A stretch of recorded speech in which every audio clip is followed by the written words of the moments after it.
ദൈവ തിരുനാമം മഹത്വപ്പെടട്ടെ. ചില ചിന്തകളുമായി ഒരുമിച്ച് കൂടാൻ ദൈവം ഇടയാക്കിയ കൃപയ്ക്ക് നന്ദി പറയുന്നു. ആരാണ് പരിശുദ്ധൻ? എത്രയോ തവണ ആവർത്തിക്കപ്പെട്ട ചോദ്യമാണ്. എത്രയോ തവണ നാം ധ്യാനിച്ചിട്ടുള്ളതാണ്. ആരാണ് പരിശുദ്ധൻ എന്ന ചോദ്യത്തിന് 16-ാം സങ്കീർത്തനം 6-ാം വാക്യം നൽകുന്ന ഒരു ഉത്തരമുണ്ട്. ആ തിരുവചനത്തിൽ നിന്നാണ് ഈ സന്ധ്യയുടെ വിചാരങ്ങൾ രൂപപ്പെടേണ്ടത് എന്ന് ഞാൻ ആഗ്രഹിച്ചു പോകുന്നു. 16-ാം സങ്കീർത്തനം 6-ാം വാക്യം ഇങ്ങനെയാണ്: അളവുനൂൽ എനിക്ക് മനോഹര ദേശത്ത് വീണിരിക്കുന്നു, അതെ, എനിക്ക് നല്ലൊരവകാശം ലഭിച്ചിരിക്കുന്നു. അളവുനൂൽ എനിക്ക് മനോഹര ദേശത്ത് വീണിരിക്കുന്നു, അതെ, എനിക്ക് നല്ലൊരവകാശം ലഭിച്ചിരിക്കുന്നു. അളവുനൂൽ മനോഹര ദേശത്ത് വീണവരെയാണ് പരിശുദ്ധന്മാർ എന്ന് വിളിക്കുക. Holy, one who set apart for God, that's holy. ദൈവസന്നിധിയിൽ യോഗ്യമായി ജീവിച്ചവരത്രേ പരിശുദ്ധന്മാർ. അളവുനൂൽ മനോഹര ദേശത്ത് വീണ പരിശുദ്ധന്മാർ. ഈ രാത്രിയുടെ വിചാരങ്ങൾക്ക് ഞാൻ ഈ വാക്യം സ്വീകരിക്കുമ്പോൾ എന്താണ് അളവുനൂൽ മനോഹര ദേശത്ത് വീണ വിശുദ്ധന്മാരുടെ പ്രത്യേകത? 3 ചിന്തകൾ നിങ്ങളുമായി പങ്കുവയ്ക്കാൻ ആഗ്രഹിക്കുന്നു. വചനധ്യാനത്തിന്റെ പ്രസക്തി എന്താണ്? ഭാരതം പറയും അത് 4 തലങ്ങളിലെത്തണം. ഒന്നാമത്തേത് ശ്രവിക്കുക. ദൈവവചനം അല്ലെങ്കിൽ ഒരു മന്ത്രം, ഒരു സൂക്തം ശ്രവിക്കുക, അത് കാതിൻ്റെതാണ്. 2, ചിന്തിക്കുക, അത് തലയുടേതാണ്. 3, ധ്യാനിക്കുക, അത് ഹൃദയത്തിൻ്റെതാണ്. 4, കീർത്തിക്കുക, അത് അധരങ്ങളുടേതാണ്. 4 അനുഭവങ്ങളാണ്. ദൈവവചന പ്രഘോഷണത്തിന്റെ പൂർണ്ണത അവിടെയാണ്. സാദിഖോ എന്ന ഈ ത്രിദിന കൺവെൻഷന്റെ ഫലപ്രാപ്തി എവിടെയാണ്? ശ്രവിക്കുക, ചിന്തിക്കുക, ധ്യാനിക്കുക, കീർത്തിക്കുക. ശ്രവണം, ചിന്തനം, ധ്യാനം, കീർത്തനം. അത് പറയുക, സാക്ഷ്യമായി പറയുക, ദൈവവചനത്തെ കുറിച്ച് പറയുക. ഈ 4 തലങ്ങളിലേക്ക് തിരുവചന വ്യാഖ്യാനങ്ങളും ധ്യാനവും എത്തട്ടെ എന്ന് പ്രാർത്ഥിച്ചു പോകുന്നു. അളവുനൂൽ എനിക്ക് മനോഹര ദേശത്ത് വീണിരിക്കുന്നു. അളവുനൂൽ മനോഹര ദേശത്ത് വീണവരാണ് പരിശുദ്ധന്മാരെങ്കിൽ, അളവുനൂൽ മനോഹര ദേശത്ത് വീണ വിശുദ്ധന്മാരുടെ 3 പ്രത്യേകതകൾ. 1, അവരുടെ ഒന്നാമത്തെ പ്രത്യേകത, ധാരാളം നാം കേൾക്കുന്നവരാണ് പരിശുദ്ധന്മാരുടെ പ്രത്യേകതകളെ കുറിച്ചൊക്കെ, പക്ഷേ എനിക്ക് തോന്നുന്നു പ്രസക്തിയുണ്ട് ഈ വിചാരങ്ങൾക്കെന്ന്. 1, അളവുനൂൽ മനോഹര ദേശത്ത് വീണവരുടെ ഒന്നാമത്തെ പ്രത്യേകത, അവർ സത്ത കൊണ്ട് സ്വാധീനിക്കുന്നവരാണ്. ഇൻസ്പയർഡ് ത്രൂ ബീയിങ്, സത്ത കൊണ്ട് സ്വാധീനിക്കുന്നവരാണ്. നമുക്കറിയാം, ഒരാളെ സ്വാധീനിക്കാൻ 3 തലങ്ങളുണ്ടെന്നാണ്. ഒന്നാമത് ഇൻസ്പിറേഷൻ ത്രൂ വേർഡ്സ്, വാക്കുകളിലൂടെ, പ്രഭാഷണങ്ങളിലൂടെ, പ്രസംഗങ്ങളിലൂടെ, നല്ല വാക്കുകളിലൂടെ. ലോകത്തെ എത്രയോ മഹാരഥന്മാരായ പ്രഭാഷകർ. കഴിഞ്ഞ നൂറ്റാണ്ടിൽ നമ്മുടെ മാർട്ടിൻ ലൂതർ കിങ്ങിന്റെ 17 മിനിറ്റ് മാത്രം നീണ്ട ഒരു പ്രസംഗമുണ്ട്. അതിനകത്ത് 9 തവണ അദ്ദേഹം ആവർത്തിച്ചു, ഐ ഹാവ് എ ഡ്രീം, എനിക്കൊരു സ്വപ്നമുണ്ട്. കറുത്തവന്റെ കുട്ടിയും വെളുത്തവന്റെ കുട്ടിയും ഒരേ ബെഞ്ചിലിരുന്ന് പഠിക്കുന്ന, ഒരേ ഭക്ഷണം പങ്കുവയ്ക്കുന്ന, ഒരേ ബസ്സിൽ യാത്ര ചെയ്യുന്ന സ്വപ്നം. അമേരിക്കയിൽ അന്ന് ആ പ്രസംഗം നടക്കുമ്പോൾ 1960കളിലാണ്. ജനം ഹർഷാരവത്തോടെ സ്വീകരിച്ചു. 9 തവണയും ആ വാക്കുകൾ മുഴങ്ങിയപ്പോൾ, എനിക്കൊരു സ്വപ്നമുണ്ട്. കഴിഞ്ഞ നൂറ്റാണ്ടിൽ ഏറ്റവും സ്വാധീനിക്കപ്പെട്ട പ്രഭാഷണങ്ങളിൽ ഒന്നാണ്. ഒരുപക്ഷെ ബറാഖ് ഒബാമ അമേരിക്കയുടെ പ്രസിഡന്റ് ആകാനൊക്കെ കാരണം ആ പ്രസംഗത്തിനും കാരണമില്ലേ? ആ പ്രസംഗവും ഒരു കാരണമല്ലേ? ഞാൻ പറഞ്ഞത്, വാക്കുകൾ കൊണ്ട് ലോകത്തെ സ്വാധീനിക്കുന്നവരുണ്ട്. രണ്ടാമത്തത് ഇൻസ്പിറേഷൻ ത്രൂ ആക്ഷൻസ്, കർമ്മങ്ങൾ കൊണ്ട്. മഹാരഥന്മാർ അങ്ങനെയുണ്ട്. മദർ തെരേസയും ഗാന്ധിജിയും തുടങ്ങി കർമ്മങ്ങൾ കൊണ്ട് സ്വാധീനിക്കുന്നവരുണ്ട്. എന്നാൽ മൂന്നാമതൊരു കൂട്ടരുണ്ട്, ഇൻസ്പിറേഷൻ ത്രൂ ബീയിങ്, സത്ത കൊണ്ട്, ഉണ്മ കൊണ്ട്, BEING, ഉണ്മ കൊണ്ട് സ്വാധീനിക്കുന്നവർ. പരിശുദ്ധ പരിമല തിരുമേനി, വിശുദ്ധന്മാർ അങ്ങനെയുള്ളവരാണ്. അവരുടെ സത്ത കൊണ്ടാണ് അവർ കാലത്തെ സ്വാധീനിച്ചത്. അവരുടെ ഉണ്മ തന്നെ ഒരു സ്വാധീനമാണ്, ഒരു നിശബ്ദ സ്വാധീനമാണ്. നമുക്കറിയാലോ, ചിലര് നമ്മിൽ മോഹമുണർത്തും. സിനിമാ താരങ്ങൾ, കായിക താരങ്ങൾ. ചിലർ നമ്മിൽ പ്രേമമുണർത്തും, ചിലർ നമ്മിൽ സ്നേഹമുണർത്തും, ചിലർ നമ്മിൽ കോപമുണർത്തും. ചിലരെ കാണുമ്പോഴേ ദേഷ്യം വരും. അങ്ങനെ സ്നേഹമുണർത്തുന്നവരുണ്ട്, കോപമുണർത്തുന്നവരുണ്ട്. എന്നാൽ അപൂർവം ചിലർ നമ്മിൽ ബോധമുണർത്തും. അപൂർവം ചിലർ നമ്മിൽ ബോധമുണർത്തും. അങ്ങനെ ഒരാളാണ് പരിശുദ്ധ പരിമല തിരുമേനി. മനുഷ്യ മനസ്സുകളിൽ സ്വന്തം ഉണ്മ കൊണ്ട്, സത്ത കൊണ്ട് ബോധമുണർത്തുന്നവരാണ് പരിശുദ്ധന്മാർ. മലയാളത്തിൽ സന്യാസിമാർക്ക് ഒത്തിരി പദങ്ങളുണ്ട്, മഹർഷി, ഋഷി തുടങ്ങി. എന്നാൽ ഏകർഷി എന്നൊരു പദമുണ്ട്. ആ പദത്തിന്റെ അർത്ഥം സൂര്യനെ പോലെ ഒരാളെന്നാണ്. സമാനതകളില്ലാത്ത വ്യക്തിത്വം, അതുല്യമായ ഒരനുഭവം, സൂര്യനെ പോലെ ഒരാൾ. ഏകർഷി എന്ന പദം പരിശുദ്ധ പരിമല തിരുമേനിക്ക് യോജിക്കും. സൂര്യനെ പോലെ ഒരാൾ, പകലോനെ പോലെ, പനിമതിയെ പോലെ ഒരാൾ. മനുഷ്യ മനസ്സുകളിൽ ബോധമുണർത്തുന്നവരാണ് പരിശുദ്ധന്മാർ. അതുകൊണ്ടാണ് ഞാൻ പറഞ്ഞത്, സത്ത കൊണ്ട് സ്വാധീനിക്കുന്നവരാണ് അളവനൂൽ മനോഹര ദേശത്ത് വീണ പരിശുദ്ധന്മാർ. നമ്മൾ വിചാരിക്കുന്നത് നമ്മൾ ഉപയോഗിക്കുന്ന സാധനങ്ങളാണ് നമ്മൾക്ക് വില നൽകുന്നത് എന്നാണ്. നമ്മൾ ഉപയോഗിക്കുന്ന വാച്ച്, ഞാൻ ഏത് ബ്രാൻഡാണ് ഉപയോഗിക്കുന്നത്, നമ്മൾ ഉപയോഗിക്കുന്ന മൊബൈൽ എത്ര ആയിരങ്ങളുടെ വിലപിടിപ്പുള്ള അതാണ്.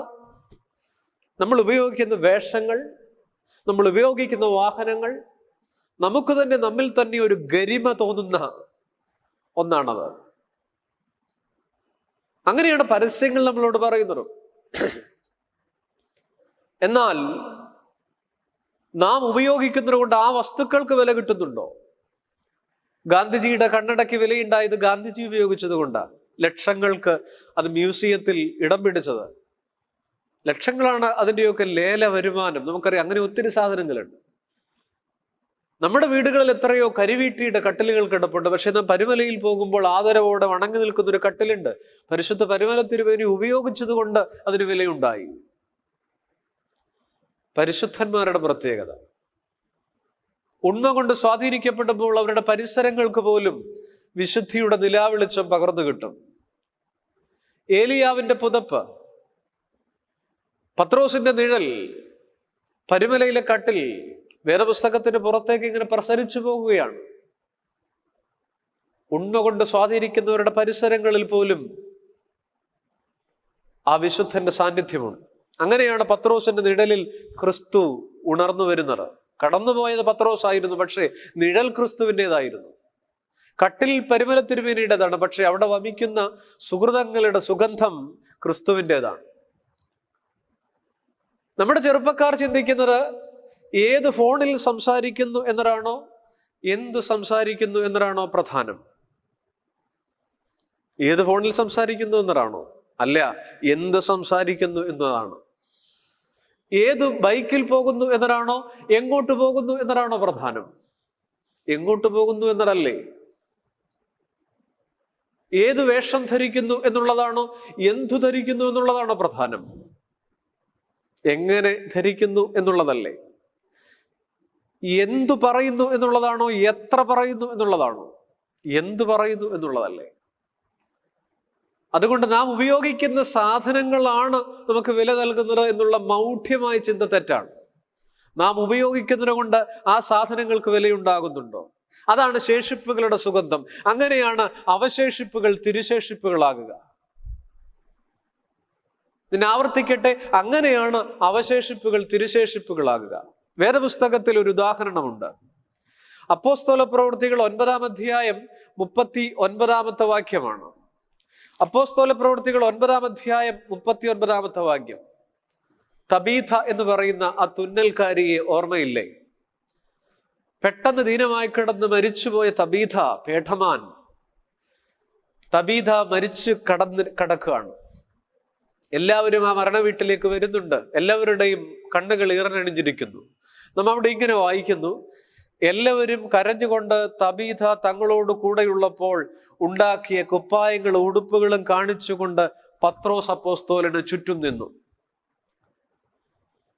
ഈ ലോകത്ത് നിന്ന് മാറ്റപ്പെട്ട തബീഥയുടെ ചുറ്റും, മൃതശരീരത്തിന് ചുറ്റും നിൽക്കുന്ന പ്രിയപ്പെട്ടവർക്ക് ഉയർത്തി കാണിക്കാൻ തബീഥ അവശേഷിപ്പിച്ച ചില തുന്നലുകളുടെ, ചില ചേർത്ത് പിടിക്കലുകളുടെ ശേഷിപ്പുകളുണ്ട്. തബീഥ ഉണ്ടാക്കിക്കൊടുത്ത മനോഹരമായ കുപ്പായങ്ങളും മറ്റും. തബീഥ ഒരു തുന്നൽക്കാരിയായിരുന്നു. മുറിഞ്ഞുപോയതിനെ ചേർത്ത് പിടിക്കുന്ന പ്രക്രിയ. തബീഥയുടെ അവശേഷിപ്പുകൾ കാലത്തിന് ഉയർത്തിപ്പിടിച്ച് വിതുമ്പാനുള്ള തിരുശേഷിപ്പുകളായി മാറി. സഹോദരങ്ങളെ, ഞാനും നിങ്ങളും ആലോചിക്കുക, കാണിക്കാൻ ചില ശേഷിപ്പുകൾ തബീഥയ്ക്കുണ്ടായിരുന്നു. കാണിക്കാൻ ചില ശേഷിപ്പുകൾ ഏലിയാവിനുണ്ടായിരുന്നത് കൊണ്ടാണ് ആ പുതപ്പ് അവശേഷിപ്പാകാതെ തിരുശേഷിപ്പായത്. എലീശായുടെ കുഴിമാടം അവശേഷിപ്പാകാതെ തിരുശേഷിപ്പായില്ലേ? ഓർക്കുക, ജീവിതത്തിൽ ഇങ്ങനെയൊരു ചോദ്യമുണ്ട്, എന്തുണ്ടാകും ശേഷിപ്പിക്കാൻ? രണ്ട് ചോദ്യങ്ങൾ നമ്മളൊക്കെ കടന്നു പോകുമ്പോൾ ചോദിക്കപ്പെടും. ഒന്ന്, how long you are living. രണ്ട്, ഹൗ യു ആർ ലിവിങ്. നീ എത്ര നാൾ ജീവിച്ചു? ലോകം അതിന് മാർക്കിടും. രണ്ട്, നീ എങ്ങനെ ജീവിച്ചു? പ്രിയപ്പെട്ടവരെ, നമ്മുടെ ഭക്തി അഭ്യാസങ്ങൾ, നമ്മുടെ ഈ പോളിഷ്ഡ് ലൈഫ്, പള്ളിയിൽ എന്തു സംഭവിക്കുന്നു എന്നതല്ലല്ലോ, പള്ളിക്ക് ശേഷം എന്തു സംഭവിക്കുന്നു എന്നുള്ളൊരു ചോദ്യം എനിക്കും നിനക്കും നേരെ ഉയരും. സ്നേഹിത, പള്ളിയിൽ എന്ത് സംഭവിക്കുന്നു എന്നുള്ളതല്ല. നാം പ്രാർത്ഥനയ്ക്ക് പായ വിരിച്ചു കഴിഞ്ഞാൽ നാം വലിയ പരിശുദ്ധന്മാരാണ്. പള്ളിക്ക് ശേഷം എന്താണ് സംഭവിക്കുക? എല്ലാവർക്കും അവശേഷിപ്പുകൾ ഉണ്ടാകും. എന്നാൽ ഈ രാത്രി ഉയർത്തുന്ന ഒരു ചോദ്യമാണ്. അളവുനൂൽ മനോഹര ദേശത്ത് വീണ വിശുദ്ധന്മാർ ചോദിക്കുന്നു, അവശേഷിപ്പുകൾ തിരുശേഷിപ്പുകളാകുമോ? 6 അടി മണ്ണിനപ്പുറത്തേക്ക് നമ്മെ പിന്തുടരുന്ന രണ്ട് കാര്യങ്ങൾ മാത്രമേ ഉള്ളല്ലോ. ഒന്ന്, നമ്മുടെ കർമ്മങ്ങൾ. രണ്ട്, പ്രാർത്ഥനകൾ. ഒന്ന് കർമ്മങ്ങൾ, രണ്ട് പ്രാർത്ഥനകൾ. ഉൽപ്പത്തി പുസ്തകം 27-ാം അധ്യായം 36-ാം വാക്യം ഒരു കട്ടിലുകൂടെ വിറങ്ങലിച്ചു പോകുന്ന ഒരു ചോദ്യമാണ്. പ്രതാപിയായ ഇസഹാക്കിനോട് പ്രിയപ്പെട്ട മകൻ ഏശാവ് വന്ന് ചോദിക്കുന്നുണ്ട്. പേട്ടയിറച്ചി സംഘടിപ്പിക്കാനായിട്ട് പോയ ചരിത്രമാണ്, അറിയാമല്ലോ. പഴങ്കിടക്കയിൽ ഇങ്ങനെ ചുരുണ്ടുകൂടി കിടക്കുന്ന ഇസഹാക്കിനോട്, കണ്ണു കാണാൻ വയ്യാത്ത അപ്പനോട് ഏശാവ് ചോദിക്കുന്നു, അപ്പാ, നീ എനിക്കൊരനുഗ്രഹവും ബാക്കി വെച്ചിട്ടില്ലേ? ഒരനുഗ്രഹവും ബാക്കി വെച്ചിട്ടില്ലേ? ഇസഹാക്ക് വിറച്ചുപോയി. മകനെ, നീ ഏശാവോ, നീ യാക്കോബോ എന്നൊക്കെ ചോദിക്കുന്നുണ്ട്. ആ കിടക്ക കൂടെ വിറച്ചുപോയ നിമിഷങ്ങളാണ്. സമ്പത്തല്ല ചോദിക്കുന്നത് പ്രിയപ്പെട്ടവരെ. പ്രതാപശാലിയായ ഇസഹാക്കിനോട് സ്വന്തം മകൻ ചോദിക്കുന്നത് സമ്പത്തല്ല, ചില സുഹൃതങ്ങളാണ്, ചില ബ്ലെസ്സിങ്സ് ആണ്. എന്നോടും നിങ്ങളോടും ചോദിക്കുക, അവശേഷിപ്പുകൾ തിരുശേഷിപ്പുകളാകുമോ? ആ പഴങ്കിടക്കയിൽ ഇസഹാക്ക് നടുങ്ങിപ്പോകുന്നുണ്ട്. തലമുറ നമ്മളോടും ചോദിക്കും, താങ്കളൊരു വിജയകരമായ ജീവിതത്തിന്റെ ഉടമയാണോ? നമ്മൾ എന്താണ് അവശേഷിപ്പിക്കുക? കുറെ മുഷിഞ്ഞ തുണികളും ഓട്ടപാത്രങ്ങളും കോൺക്രീറ്റ് കൂടാരങ്ങളും ഗാന്ധിജിയുടെ ചിത്രം പതിച്ച പേപ്പറുകളും അവശേഷിച്ചു പോകുമ്പോൾ അത് ദ്രവ്യമായിരുന്നു, ദ്രവിച്ചു പോകുന്നത്. എന്നാൽ ധന്യമാക്കുന്നതെന്തോ അതാണ് ധനം. എല്ലാ ധനവും ധനമല്ല. വിശുദ്ധന്മാർ മഹാധനികന്മാരാണ്. ധന്യമാക്കുന്നതെന്തോ അവർ അവശേഷിപ്പിച്ചു പോയിരിക്കുന്നു. തബീഥ മുറിവുകളെ കൂട്ടിക്കെട്ടുന്ന ജോലിക്കാരിയായിരുന്നു, തുന്നൽക്കാരിയായിരുന്നു. നാം മുറിവുണ്ടാക്കുന്നവരാണോ, മുറിവ് ഉണക്കുന്നവരാണോ? ഉയർത്തിപ്പിടിക്കാൻ എൻ്റെ പരിസരങ്ങൾക്ക്, എൻ്റെ തലമുറയ്ക്ക് ശേഷിപ്പുകൾ ഉണ്ടാകുമോ? അയാൾ ഉണ്ടായിരുന്നെങ്കിലെന്ന് പറയുമോ? അവൾ ഉണ്ടായിരുന്നെങ്കിലെന്ന് നാം കടന്നു പോകുമ്പോൾ പറയുമോ? ഒരു ചോദ്യമാണ് ഈ പരിശുദ്ധന്റെ പെരുന്നാളിൽ. അവശേഷിപ്പുകൾ തിരുശേഷിപ്പുകളാകുമോ? ജീവിതം ഇങ്ങനെ പെട്ടെന്ന് കടന്നു പോകുകയല്ലേ? ഒരു വിചിന്തനത്തിന് എൻ്റെ പരിസരങ്ങൾക്ക് ഞാനൊരു തിരുശേഷിപ്പായി മാറുമോ? ഹസൻ അൽ ബസരി എന്ന് പറയുന്ന ഒരു ചിന്തകൻ ഇങ്ങനെ കുറിച്ചിട്ടുണ്ട്: ആദാമിന്റെ മകനെ, നീ കേവലം കുറെ ദിനങ്ങൾ മാത്രമാണ്. ഓരോ ദിനം കഴിയും തോറും നിന്റെ ഒരു ഭാഗം തന്നെയാണ് കടന്നു പോകുന്നത്. മനുഷ്യനാരാണ്? നമ്മൾ കുറെ ദിവസങ്ങളാണ്. ഓരോ ദിവസം കഴിയും തോറും നമ്മുടെ ഭാഗമാണ് മുറിഞ്ഞു മുറിഞ്ഞു പോകുക. നമ്മൾ വളരുകയാണോ ചെറുതാവുകയാണോ? ജീവനം ഇങ്ങനെ കടന്നു പോകുമ്പോൾ പരിശുദ്ധന്റെ പെരുന്നാളിൽ ഉയർത്തപ്പെടുന്ന ഒരു ചോദ്യമാണ്. സത്ത കൊണ്ട് സ്വാധീനിച്ച പരിശുദ്ധന്മാർ നമ്മെ നോക്കി ചോദിക്കുന്നു: വിജയകരമായ ഒരു ജീവിതമാണോ? നിന്റെ അവശേഷിപ്പുകൾ തിരുശേഷിപ്പുകളാകുമോ? നമ്മുടെ ജീവിതത്തെ മുറിച്ചു മാറ്റുന്നത് എന്താണ്? അങ്ങനെ മൂർച്ചയുള്ളൊരു കത്തിയുണ്ട്. നമ്മുടെ ജീവിതത്തെ മുറിച്ചു മാറ്റുന്ന മൂർച്ചയുള്ള കത്തി നിങ്ങളുടെ മുൻപിലുണ്ട്. എന്താണെന്ന് പറയാമോ? അത് കയ്യിൽ കെട്ടിയിരിക്കുന്ന വാച്ചിന്റെ സൂചിയാണ്, അല്ലെങ്കിൽ നിങ്ങളുടെ ചുമരിൽ തൂങ്ങിക്കിടക്കുന്ന ഘടികാരാണ്. ആ ഘടികാരത്തിന്റെ സൂചിയാണ്, ക്ലോക്കിന്റെ സൂചിയാണ്. ആ സൂചി എന്താണ് നമ്മളോട് സംസാരിക്കുന്നത്? നിങ്ങളുടെ വാച്ചിലേക്ക് നോക്കൂ. ഈ പ്രസംഗം തീരാൻ സമയമായോ എന്നല്ല, നിങ്ങളുടെ വാച്ചിലെ സൂചിക്ക് എന്തോ പറയാനുണ്ട്, അല്ലെങ്കിൽ നിങ്ങളുടെ ചുമരിലെ ക്ലോക്കിന് എന്തോ പറയാനുണ്ട്. ചുമരിൽ ഒരു ഘടികാരം തൻ സൂചി ഇളക്കി കൊണ്ടു പറഞ്ഞു. ചുമരിൽ ഒരു ഘടികാരം തൻ സൂചി ഇളക്കി കൊണ്ടു പറഞ്ഞു. മനുഷ്യാദിൻ ജീവിത സമയം ചെത്തി മിനുക്കുന്നു, നിന്നുടെ മരണത്തിൻ സമയമളന്നു കുറിക്കുകയല്ലോ ഞാൻ. ചുമരിൽ ഒരു ഘടികാരം തൻ സൂചി ഇളക്കി കൊണ്ടു പറഞ്ഞു. മനുഷ്യാദിൻ ജീവിത സമയം ചെത്തി മിനുക്കുന്നു, നിന്നുടെ മരണത്തിൻ സമയമളന്നു കുറിക്കുകയല്ലോ ഞാൻ. ഇങ്ങനെ മുറിച്ചുകൊണ്ടിരിക്കുകയാണ് ഈ ഘടികാരത്തിന്റെ സൂചി നമ്മെ കടന്നു പോകുന്ന സമയം. ജീവിതാവസാനം ഇങ്ങനെ വരുമ്പോൾ നമ്മുടെ ജീവിതത്തിന്റെ അവസാന സമയത്ത് തിരിച്ചറിവ് എന്തായിരിക്കും? അതിങ്ങനെയാണെന്ന് കേട്ടിട്ടുണ്ട്. ജീവിതാവസാനം ആ മരണത്തിന് വേണ്ടി നമ്മളിങ്ങനെ ആ വിനാഴികയിലേക്ക് പോകുമ്പോൾ അർദ്ധബോധം എങ്കിലും ഉണ്ടെങ്കിൽ നാം ചിന്തിക്കും, ജീവിതാവസാനം വരെ വലുതെന്ന് വിചാരിച്ച പല കാര്യങ്ങളും ചെറുതായിരുന്നു എന്നും ചെറുതും പ്രാധാന്യം കൽപ്പിക്കാത്തതുമായ കാര്യങ്ങളാണ് ശരിക്കും പ്രാധാന്യമുള്ള കാര്യങ്ങളെന്നും നാം മനസ്സിലാക്കുമത്രേ. ഞാനുണ്ടാക്കിയ ലാഭമോ ബിസിനസ് കാർഡിലെ പദവികളോ ഡിജിറ്റൽ കാർഡുകളൊന്നുമല്ല എൻ്റെ ജീവിതത്തിന്റെ സത്ത നിർണയിക്കുന്നതെന്ന് ബോധ്യമാകുന്നൊരു നിമിഷം അവശേഷിപ്പുകൾ തിരുശേഷിപ്പുകളാകുമോ? നാം എങ്ങനെ ഓർക്കപ്പെടുന്നു? 54 വർഷം മാത്രം ജീവിച്ച പരുമല തിരുമേനി ഓർക്കപ്പെടുന്നത് എങ്ങനെയാണ്? 21 വർഷം മാത്രം ജീവിച്ച വർഗീസ് സഹത ഓർക്കപ്പെടുന്നത് എങ്ങനെയാണ്? 37 വർഷം മാത്രം ജീവിച്ച അൽഫോൻസാമ ഓർക്കപ്പെടുന്നത് എങ്ങനെയാണ്? വേദപുസ്തകത്തിലേക്ക് നോക്കൂ. ഉയരമേറിയവനും ഉത്തമ ഭരണകർത്താവും ഉത്തുംഗ ശൃംഗങ്ങൾ കീഴടക്കിയവനും അതികായനും രാഷ്ട്രതന്ത്രജ്ഞനും ഭരണ നിപുണനും പരാക്രമശാലിയുമായ ഇസ്രായേലിന്റെ ആദ്യത്തെ രാജാവ് ശൗൽ എവിടെ നിൽക്കുന്നു? ആ ശൗലിനെ ഭയന്നൊരു കിളുന്ത പയ്യൻ യഹൂദ മലമടക്കുകളിലും എൻഗതി മരുഭൂമിയിലും ഹഖീല കുന്നുകളിലും അലഞ്ഞു തിരിഞ്ഞ് തൻ്റെ ശത്രുവായി തന്നെ വേട്ടയാടുന്ന ശൗലിനോട് ഭൂമിയോളം ക്ഷമിച്ചു കൊടുത്ത് അപാരമായ ക്ഷമയുടെ സുഗന്ധം വീശിയ ദാവീദ് എവിടെ നിൽക്കുന്നു? ദാവീദ് നമ്മെ സത്താപരമായി സ്വാധീനിച്ചിട്ടുണ്ട്. ശൗൽ അങ്ങനെയല്ല. നാം വിചാരിക്കുന്ന പരാക്രമങ്ങളല്ല ഓർക്കപ്പെടുക. ശൗലിന്റെ അവശേഷിപ്പുകൾ തിരുശേഷിപ്പുകളായില്ല. ശൗലിന്റെ അവശേഷിപ്പുകൾ യാബേശിലെ പിജുല വൃക്ഷത്തിന്റെ ചൂട്ടിൽ കുഴിച്ചിട്ടു. ഇസ്രായേലിൽ ഒരു രാജാവിനും കിട്ടാത്ത ദുർവിധി, ദഹിപ്പിക്കേണ്ടി വന്നു ആ ശരീരം. ശമൂവേൽ പ്രവാചകന്റെ പുസ്തകത്തിൽ മുത്തെന്നു പേരുള്ള ഒരു സ്ത്രീയുണ്ട്. പവിഴം, പേൾ എന്നർത്ഥമുള്ളൊരു സ്ത്രീയുണ്ട്. പെനീന്ന എന്ന വാക്കിന്റെ അർത്ഥം പേളെന്നാണ്. എൽക്കാനയുടെ ഭാര്യ. ഒത്തിരി മക്കളുള്ള പെനീന്ന ഭാഗ്യവതി എന്ന് സ്വയം വിശേഷിപ്പിച്ച് ആ വീട്ടിൽ മക്കളില്ലാതിരുന്ന ഹന്നയെ കൂടെ കൂടെ കുത്തിക്കൊണ്ടിരുന്ന, ഹന്നയുടെ മനസ്സിൽ വിഷത്തിന്റെ സൂചിമുനകൾ കുത്തിക്കയറ്റി വേദനിപ്പിച്ച ഹന്ന എവിടെ നിൽക്കുന്നു? പെനീന്ന ഒന്നും അവശേഷിപ്പിച്ചില്ല. പക്ഷെ ഹന്ന നമ്മുടെ മനസ്സിൽ ഒരു സുഗന്ധമുള്ള തിരുശേഷിപ്പാണ്. ശമൂവേൽ ബാലന്റെ അമ്മ.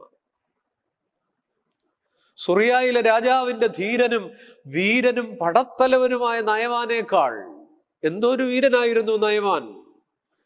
ആ വീടിന്റെ അടുക്കള മൂലയിൽ പാത്രം മോറുകയായിരുന്ന അടിമ പെൺകുട്ടി, നയമാന് ബുദ്ധി പറഞ്ഞു കൊടുത്ത അടിമ പെൺകുട്ടി നമ്മിൽ ബോധമുണർത്തിയിട്ടുണ്ട്. നയമാനേക്കാൾ നമ്മെ സത്താപരമായി സ്വാധീനിച്ചത് ആ കൊച്ചു പെൺകുട്ടിയാണ്. ചരിത്രം ഇങ്ങനെയാണ്, ബൈബിൾ ഇങ്ങനെയാണ്. നാം വിചാരിക്കുന്നതല്ലല്ലോ. സത്താപരമായി സ്വാധീനിക്കുന്നവരാണ് പരിശുദ്ധന്മാർ. അവശേഷിപ്പുകൾ തിരുശേഷിപ്പുകളാകുമോ? നമുക്കറിയാമല്ലോ, ലോകം കീഴടക്കാൻ ലോകത്തെ ഏറ്റവും വെറുക്കപ്പെട്ട വ്യക്തിത്വം ഹിറ്റ്ലറാണ്. ലോകം പേടിച്ചിരുന്ന ഹിറ്റ്ലർ പരാക്രമശാലി. എന്നാൽ ഇന്ന് ഹിറ്റ്ലറുടെ ആത്മകഥയായ മെയിൻ കാംഫിനേക്കാൾ വായിക്കപ്പെടുന്നത് ആ മനുഷ്യനാൽ കൊല്ലപ്പെട്ട പതിനായിരങ്ങളിൽ ഒരുവളായ, ലക്ഷങ്ങളിൽ ഒരുവളായ ആ പേടിച്ച 2 ഗുഹകളിൽ ജീവിച്ച ആൻ ഫ്രാങ്കിന്റെ ഡയറി കുറിപ്പുകൾ, ആ ആത്മകഥയാണ്. ആ കൊച്ചു പെൺകുട്ടിയുടെ ആത്മകഥയാണ്. അപ്പോൾ ആരാണ് ഓർക്കപ്പെടുക? ആരുടെ ഓർമ്മയ്ക്കാണ് ഘനമുണ്ടാവുക? എവിടെയാണ് സുഹൃതമുണ്ടാവുക? ഹിറ്റ്ലർ 1940 ഏപ്രിൽ 30 ആത്മഹത്യ ചെയ്തു. ഹിറ്റ്ലർ ആരിലും ബോധമുണർത്തിയില്ല, ആരുടെയും ബോധത്തെ ഗുണപരമായി പ്രഹരിച്ചില്ല. പരാക്രമശാലികളുടെ അന്ത്യം നോക്കൂ. മുസോളിനി മിലാൻ പാലത്തിൽ അനുയായികൾ കെട്ടിത്തൂക്കി. നെപ്പോളിയൻ വാട്ടർലൂ യുദ്ധത്തിൽ പരാജയപ്പെട്ടപ്പോൾ ഏകനായി നടുക്കടലിലൂടെ ഒഴുക്കപ്പെട്ടു. വോൾട്ടയർ ഞാൻ നരകത്തെയും പിശാചിനെയും കാണുന്നു എന്ന് പറഞ്ഞുകൊണ്ട് മരിച്ചയാളാ. ഭയങ്കര ക്രിസ്തു വിരോധിയായിരുന്നു. ആ പരാക്രമശാലികളൊക്കെ പട്ടുപോയി. പ്രസിദ്ധനായ സീസറും ഹോമറും ഒക്കെ സിസ്റ്റർ ബെനി ബെനീജിയുടെ കവിത പോലെ. നമ്മുടെ ഭാരതം എന്താണ് പഠിപ്പിക്കുന്നത്? അയോധ്യയിൽ സിംഹാസനത്തിൽ വാണരുളുന്ന രാമനെയല്ല ഭാരതം ആരാധിക്കുന്നത്. മറിച്ച് അയോധ്യ കാട്ടിലാണെന്നും കാട്ടിൽ പോകുമ്പോൾ ഞാനത് അയോധ്യയായി കരുതുമെന്നും ആണ് രാമൻ പറഞ്ഞത്. അയോധ്യയിൽ നിന്ന് ഇറങ്ങിപ്പോയ രാമനാണ് ഭാരതം ആരാധിക്കുന്ന രാമൻ. അയോധ്യ യുദ്ധമില്ലാത്ത ഭൂമി, രാമൻ രഞ്ജിപ്പിക്കുന്നവനെന്നാണ്. പക്ഷേ വർത്തമാനകാലം വ്യാഖ്യാനിച്ചത് അങ്ങനെയൊന്നും അല്ലല്ലോ. ഓർക്കുക, ചില തോറ്റുകൊടുത്തവരുടെ ജീവിതമാണ് പ്രപഞ്ചത്തെ സ്വാധീനിച്ചത്. ആരാണ് ഓർക്കപ്പെടുക? ആരുടെ അവശേഷിപ്പുകളാണ് തിരുശേഷിപ്പുകളായത്? 54 വർഷം മാത്രം ജീവിച്ച ഒരു മഹാമുനി, ആ കൃശഗാത്രനായ മനുഷ്യൻ, ആ തേജോധാരിയുടെ രൂപം നമ്മുടെ കൺമുൻപിലേക്കൊന്ന് കാണുമ്പോൾ, നാം ഒന്ന് ആ ചിത്രത്തിന് മുമ്പിൽ നിന്ന് ദൈവമേ എന്ന് വിളിച്ച് കുരിശു വരയ്ക്കുമ്പോൾ നമ്മുടെ സത്തയിലേക്ക്, നമ്മുടെ സിരകളിലേക്ക്, നമ്മുടെ ഞരമ്പുകളിലേക്ക് പ്രസരിക്കുന്നൊരു ആത്മീക വെളിച്ചമില്ലേ? 33 വയസ്സുള്ള മശിഹ കർത്താവ് 33ാമത്തെ വയസ്സിൽ നിവൃത്തിയായി എന്ന് പറഞ്ഞ് കടന്നുപോയെങ്കിൽ, ശാന്തമായി ഒഴുകുന്ന ഒരു പുഴ പോലെ പ്രപഞ്ച ഹൃദയത്തിലേക്ക് നസറായനായ ക്രിസ്തു ഒഴുകിയിറങ്ങി. ആ യേശു ക്രിസ്തു എനിക്കും നിനക്കുമാര്. ആ ക്രിസ്തുവിനെ നോക്കി പൗലോസ്ലീഹ പറഞ്ഞില്ലേ, എനിക്ക് ജീവിക്കുന്നൊരു ക്രിസ്തുവും മരിക്കുന്നൊരു ലാഭവുമാകുന്നു. അതുകൊണ്ടാണ് സ്വാമി വിവേകാനന്ദന്റെ സത്തയിലേക്കും ക്രിസ്തു പടർന്നത്. സ്വാമി വിവേകാനന്ദൻ പറഞ്ഞതെന്താ? If Christ were to live today I would have washed his feet not with my tears but with my heart's blood. ക്രിസ്തുദേവൻ ഇന്ന് ജീവിച്ചിരുന്നുവെങ്കിൽ ഞാൻ അദ്ദേഹത്തിന്റെ പാദങ്ങളെ അഭിഷേകം ചെയ്യുമായിരുന്നു. എൻ്റെ കണ്ണുനീര് കൊണ്ടല്ല, എൻ്റെ ഹൃദയ രക്തം കൊണ്ട്. ഒരു ക്രൈസ്തവൻ അങ്ങനെ പറയാൻ കഴിഞ്ഞിട്ടുണ്ടോ? ക്രിസ്ത്യാനിയെ കണ്ടല്ല, ക്രിസ്തുവിനെ കണ്ടാണ് വിവേകാനന്ദൻ അങ്ങനെ പറഞ്ഞത്. പ്രപഞ്ചത്തിനൊരു കാരണമാണ് ക്രിസ്തു. പ്ലേറ്റോ 40 വർഷം പഠിപ്പിച്ചു, സോക്രട്ടീസ് 50 വർഷം പഠിപ്പിച്ചു, അരിസ്റ്റോട്ടിൽ 40 വർഷം പഠിപ്പിച്ചു തത്വചിന്തകൾ. പക്ഷെ യേശു ക്രിസ്തു 3.5 വർഷമേ പഠിപ്പിച്ചിട്ടുള്ളൂ. ആ തത്വചിന്തകൾ എവിടെ? ക്രിസ്തു ഇവിടെ. യേശു ക്രിസ്തു ഒരു വലിയ സ്വാധീനമായി പ്രപഞ്ചത്തിലേക്ക് ഒഴുകിയിറങ്ങി. അളവ് നൂൽ മനോഹര ദേശത്ത് വീണ വിശുദ്ധന്മാരുടെ ഒന്നാമത്തെ പ്രത്യേകത ഇൻസ്പിറേഷൻ ത്രൂ ബീയിങ്. സത്താപരമായി സ്വാധീനിക്കുന്നത് കൊണ്ടാണ് ഒക്ടോബർ അവസാനിക്കുമ്പോൾ നമ്മുടെ ഉള്ളിൽ ഒരു ആത്മീക ലഹരിയായി പരുമല പുണ്യവാൻ മാറുന്നത്. അളവുനൂൽ മനോഹര ദേശത്ത് വീണവരുടെ രണ്ടാമത്തെ പ്രത്യേകത എന്താണ്? 2,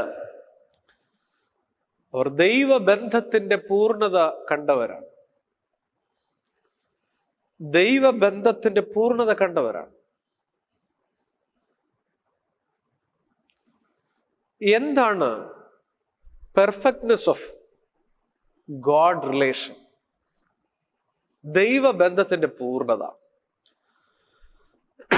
വിശുദ്ധന്മാരുടെ ജീവിതത്തിൽ തെളിഞ്ഞു കണ്ടതാ. അനുകൂലതകളിലെ ദൈവാഭിമുഖ്യമല്ല. നമ്മളൊക്കെ പുലർത്തുന്നൊരു അതാണ്. സുഖത്തോടെ ഇരിക്കുമ്പോൾ, കയ്യിൻ്റെ ഒരു പെരുവിരൽ വേദനിക്കുമ്പോൾ നമ്മുടെ ആത്മീയതയുടെ സ്വഭാവ ഗുണമൊക്കെ മാറാറുണ്ട്. പ്രതികൂലതകളിലെ വിപരീതാനുഭവങ്ങളിലെ ദൈവാനുഭവമാണ് വിശുദ്ധന്മാരുടെ പ്രത്യേകത. എന്റെയും നിങ്ങളുടെയും പ്രത്യേകത, എന്റെയും നിങ്ങളുടെയും ആധ്യാത്മികത എന്ന് പറയുന്നത് അനുകൂലതകളിലെ ദൈവാഭിമുഖ്യമാണ്. അനുകൂലതകളിലെ ദൈവാഭിമുഖ്യം. എന്നാൽ പരിശുദ്ധന്മാരുടെ പ്രത്യേകത പ്രതികൂലതകളിലെ അഥവാ വിപരീതാനുഭവങ്ങളിലെ ദൈവാനുഭവമാണ്. പരുമലത്തിരുവരുടെ ജീവിതം വലിയ ഉദാഹരണമാണ്. വിശുദ്ധന്മാരുടെ ഒക്കെ ജീവിതം അങ്ങനെയാണ്. Christianity is not measured by actions but reactions. അത്ര അനുഗ്രഹിക്കപ്പെട്ട ഒരു പ്രയോഗമാണത്. Christianity is not measured by actions but reactions. പ്രവർത്തികളിലല്ല ക്രൈസ്തവ ജീവിതം അളക്കപ്പെടുന്നത്, പക്ഷെ റിയാക്ഷൻസിലാണ്, പ്രതിപ്രവർത്തനങ്ങൾ അല്ലെങ്കിൽ പ്രതികരണങ്ങളിലാണ്, എൻ്റെ മുറിവുകളിൽ, എൻ്റെ വേദനകളിൽ. അങ്ങനെയാണത്. ഉൽപ്പത്തി പുസ്തകം 45-ാം അധ്യായം 8-ാം വാക്യം ജോസഫ് പ്രതികൂലതകളുടെ മധ്യേ പറയുന്നു, ആ തടവറയിൽ നിന്ന് എന്തുമാത്രം സഹനങ്ങളിലൂടെ പോയി സഹോദരങ്ങളുടെ മുമ്പിൽ മിസ്രയീമിന്റെ ഭരണാധികാരിയായി നിൽക്കപ്പെട്ടപ്പോൾ പഴയതെല്ലാം മറന്നിട്ട് ജോസഫ് പറയുന്നുണ്ട്, ദൈവം എന്നെ നിങ്ങൾക്ക് മുൻപേ അയച്ചിരിക്കുന്നു. വിപരീതാനുഭവങ്ങളിൽ ഉയർത്തുന്നൊരു സാക്ഷ്യമുണ്ട്. ദാനിയേൽ സിംഹക്കുഴിയിൽ കിടക്കാണ്. സിംഹക്കുഴിയിൽ കിടക്കുമ്പോൾ മുകളിൽ നിൽക്കുന്ന രാജാവിനോട് പറയുന്നുണ്ട് പിറ്റേന്ന് രാവിലെ, എൻ്റെ ദൈവം, രാജാവ് തിരുമനസ് ദീർഘായുസോടെ ഇരിക്കട്ടെ, എൻ്റെ ദൈവം എന്നെ സിംഹക്കുഴിയിൽ നിന്ന് വീണ്ടെടുത്തു. ജീവിതത്തിന്റെ സിംഹക്കുഴികളിൽ, ജീവിതത്തിന്റെ പൊട്ടക്കിണറുകളിൽ, ജീവിതത്തിന്റെ വേദനയുടെ നെരിപ്പോടുകളിൽ എൻ്റെ ദൈവം എന്ന് പറയുന്നതിൻ്റെ പേര് എന്താ? അതാണ് വിപരീതാനുഭവങ്ങളിലെ ദൈവാനുഭവം. അതാണ് പരിശുദ്ധന്മാരുടെ അളവുനൂൽ മനോഹര ദേശത്ത് വീണവരുടെ രണ്ടാം പ്രത്യേകത, ദൈവബന്ധത്തിന്റെ പൂർണ്ണത. നിങ്ങൾ കേൾക്കുന്നുണ്ടോ? ആ തടവറയിലെ കാരിരും വഴികളുടെ ഇടയിൽ കൂടെ മനോഹരമായൊരു പാട്ടിന്റെ പല്ലവി ഒന്ന് കാതോർത്ത് നോക്കൂ. കേൾക്കാം. പാടുന്നത് മറ്റാരുമല്ല, പൗലോസും ശീലാസുമാണ്. പാതിരാത്രിയിൽ തങ്ങളെ കാത്തിരിക്കുന്ന മരണത്തിന്റെ കാലൊച്ചകൾ കേൾക്കുമ്പോഴും, തങ്ങളെ കാത്തിരിക്കുന്ന ദുർവിധിയുടെ വാർത്തകൾ കേൾക്കാൻ കാതുകളെ തയ്യാറാക്കുമ്പോഴും, പാതിരാത്രിയിൽ ഉണർന്നിരുന്ന് ലോകമുറങ്ങുമ്പോൾ അവർ ഉറക്ക പാട്ടുപാടി തടവുകാർ ശ്രദ്ധിച്ചു. ആ വാക്കാണ് എനിക്ക് ഏറെ പ്രിയമായി തോന്നുന്നത്. തടവുകാർ ശ്രദ്ധിച്ചു. ആ തടവറയിൽ നിന്ന് ഒഴുകിയിറങ്ങുന്ന പാട്ട് വിപരീതാനുഭവങ്ങളിലെ ദൈവാനുഭവമാണ്. അപ്പോസ്തല പ്രവൃത്തികൾ 16:25 വായിച്ചു നോക്കൂ. ഫിലിപ്പിയിലെ കാരാഗൃഹം നമ്മോടത് സംസാരിക്കുന്നുണ്ട്. പത്രോസിനെ കുറിച്ചും ഇങ്ങനെയാണ്. 2 കൈകളും ചങ്ങലകളാൽ ബന്ധിക്കപ്പെട്ട് മരണത്തിനെ കൊരുങ്ങുമ്പോൾ പത്രോസിനെ കുറിച്ച് നമ്മൾ വളരെ കൂളായിട്ട് വായിക്കുന്നുണ്ട്. 2 പടയാളികളുടെ നടുവിൽ ഉറങ്ങുകയായിരുന്നു. വിശുദ്ധന്മാരുടെ വിശ്വാസം ഇതാണ്. വെട്ടിക്കൽ ദേറായിലെ പട്ടിണിയിലേക്ക് പരുമലത്തിരുവേര് നടന്നു പോയപ്പോൾ, പരുമലയിലേക്ക് പോന്നപ്പോൾ, മുളന്തുരുത്തിയിൽ ചാത്തുരുത്തി തറവാട്ടിലെ പത്തായത്തിൽ ഇഷ്ടം പോലെ നെല്ലും വിത്തും ഒക്കെ കടന്നിരുന്നു. ഒന്നിനും കുറവില്ലാത്തൊരു തറവാട്ടിൽ നിന്നാണ് പട്ടിണി കിടക്കാൻ വെട്ടിക്കലെ ആ പരുവരുത്ത പലകക്കട്ടിലേക്ക് ആ ചെറുപ്പക്കാരൻ നടന്നുപോയി. 29 തികയുമ്പോഴേക്കും പനയന്നാർക്കാവ് മുതൽ ഇരമല്ലിക്കര വരെ 11.5 ചതുരശ്ര കിലോമീറ്ററുകൾ വിസ്തീർണമുള്ള പനങ്കാടുകൾ നിറഞ്ഞ ആ പഴയ പട്ടിണി കിടക്കേണ്ട പ്രേതഭൂമിയിലേക്ക് ഒരു 29ഓളം എത്തിയ ഒരു ചെറുപ്പക്കാരൻ ഒരു കേവ് വള്ളത്തിൽ തെക്കോട്ട് വെച്ചു പിടിച്ചതും വിപരീതാനുഭവങ്ങളിലെ ദൈവാനുഭവമാണ്. പറയാനൊക്കെ എളുപ്പമാണ്. എൻ്റെ ദൈവമേ, എന്തായിരിക്കും തിരുമേനിയുടെ ദൈവാനുഭവം, എത്ര ആഴമുള്ളതാണെന്ന്. വിശ്വാസം എന്നതിൻ്റെ ഇംഗ്ലീഷ് വാക്ക് ഫെയ്ത്ത് എന്നാണല്ലോ, FAITH. എവിടെയോ ഒരു മനോഹരമായ നിർവചനം കണ്ടു. Forwarding all issues to heaven. സ്വർഗത്തേക്ക് നിന്നെ എല്ലാ പ്രശ്നങ്ങളും ഒന്ന് കൊടുത്തേ. Forwarding all issues to heaven. എല്ലാ പ്രതിസന്ധികളും എല്ലാ പ്രശ്നങ്ങളും സ്വർഗത്തേക്ക് ഫോർവേഡ് ചെയ്യുന്നതിന്റെ പേരാണ് വിശ്വാസം. കണ്ണടച്ചിട്ട്. അതുകൊണ്ട് പറയും വിശ്വാസം എന്നൊരു ഇരുട്ടിലൂടെയുള്ളൊരു യാത്രയാണ്. ദൈവത്തോട് എനിക്ക് ഇന്ന പ്രശ്നമുണ്ട് എന്ന് പറയുന്നവരല്ല. എൻ്റെ പ്രശ്നത്തോട് എൻ്റെ പ്രശ്നമേ എനിക്കൊരു ദൈവമുണ്ട് എന്ന് പറയുന്നവരല്ലേ വിശ്വാസം. ഇന്ന് ശാന്തമായി കണ്ണടച്ച് നമ്മുടെ മുൻപിലുള്ള പ്രശ്നം, ആരാണ് പ്രശ്നമില്ലാത്തത്? എനിക്കും നിങ്ങൾക്കുമൊക്കെ സമ്മർദ്ദങ്ങൾ ഒത്തിരിയുണ്ട്. ഈ നിമിഷങ്ങളിൽ അനുഭവിക്കുന്ന വേദനകളും പ്രതികൂലതകളും ഇല്ലേ? ഈ നിമിഷങ്ങളിൽ നമ്മൾ കടന്നു പോകുന്ന സങ്കടത്തിന്റെ കൊടുങ്കാറ്റില്ലേ? കണ്ണടച്ചിട്ട് കരങ്ങൾ ഹൃദയത്തോട് ചേർത്ത് പിടിച്ച് എൻ്റെ ഇന്ന പ്രശ്നമേ എനിക്കൊരു ദൈവമുണ്ട് എന്ന് പറയുമോ? എൻ്റെ ഇന്ന പ്രശ്നമേ എനിക്കൊരു ദൈവമുണ്ടെന്ന് പറയുമോ? നിങ്ങൾ മോറിയയിലേക്ക് നോക്കൂ. Look at Moriah. ആ വിശ്വാസം, ആ പ്രതിസന്ധിയോട് അബ്രഹാം പറഞ്ഞു, ജീവനുള്ള ദൈവത്തെയാണ് ഞാൻ വിളിക്കുന്നത്. അവസാനം വാളിന്റെ തുമ്പിൽ നിന്ന് വീണ്ടെടുക്കുന്ന ഒരു കർത്താവുണ്ട്. Look at Gethsemane. ഗത്സമനിലേക്ക് നോക്കൂ. ഒലിവ് പൂത്ത രാത്രിയിൽ ആ നീസാൻ നിലാവത്ത് താങ്ങുന്ന ഒരു ദൈവമുണ്ട്. പരിശുദ്ധ പരിമല തിരുമേനി 12ാമത്തെ വയസ്സിലൊക്കെ ആ വസൂരി കനകക്കല്ലൂരി വന്ന് രോഗക്കിടക്കയിൽ ഇങ്ങനെ കിടക്കുമ്പോ ഒരു മരുന്നും വേണ്ട എന്ന് നിശ്ചയിക്കുന്ന ഒരു നിമിഷമുണ്ട്. ഒരു മരുന്നും വേണ്ട എന്ന് തീരുമാനിക്കുന്ന നിമിഷമുണ്ട്. എന്താണ് ഈ ദൈവാനുഭവം? മരണത്തെ ബാലൻ മുന്നിൽ കണ്ടോരാ കനക കല്ലൂരി നാളിൽ മരുന്നും വേണ്ടൊരു മനുഷ്യനും വേണ്ടൻ മശിഹ മാത്രമേ. ആ 12 വയസ്സുകാരൻ പറഞ്ഞത് അങ്ങനെയല്ലേ? മരുന്നും വേണ്ടൊരു മനുഷ്യനും വേണ്ടൻ മശിഹ മാത്രമേ.